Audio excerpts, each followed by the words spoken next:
Brink takes place on the Ark. It's an immense artificial floating city at sea, built as part of a contemporary green vision, but now existing in 2045, and having lost contact about 20 years beforehand with the rest of the Earth, it exists in complete isolation with what were originally sustainable resources now in limited supply.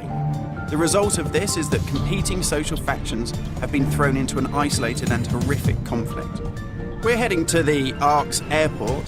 This was the original location that celebrities flew in and out of and had their photo opportunities, but it's also, because it's been deserted and disused for 20 years, the ideal location for me to show you a couple of the game's features in the absence of any enemies. Now, Brink uses those same familiar shooter controls that you're used to, but without the artificial constraints, because we've developed a new system that we're calling SMART. It stands for Smooth Movement Across Random Terrain. If you walk up to something that's an obstacle, just as you would do in any other shooter, you'll stop. But if you want to try and indicate to the game that you want to get somewhere as quickly as possible, using this SMART button, you're able to vault, mantle, and climb with ease. And this is a cool system for helping you navigate through the game, but it's not an autopilot. You don't enter a canned animation that you can't get out of. It's great for advanced players too.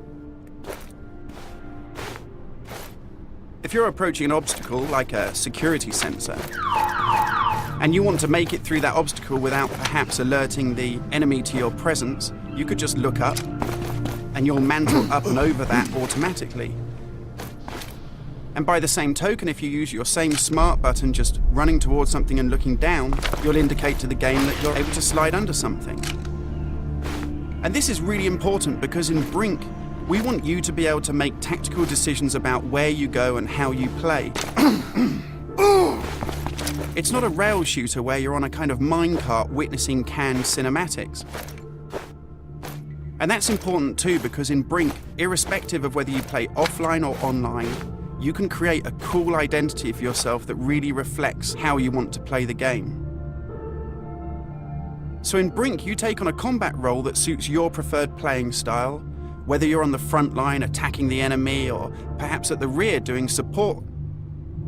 You'll take part in military objectives as part of a coordinated squad. And when you complete these successfully, you'll earn experience points that allow you to unlock cool upgrades for your weapons, really cool abilities that suit the way that you want to play, and also cool outfits that reflect what a badass you are. And you can do this irrespective of whether you play offline in traditional single-player style mode with no internet connection, or play cooperatively with up to 7 friends, or go online and play fully where the entire game is full of strangers.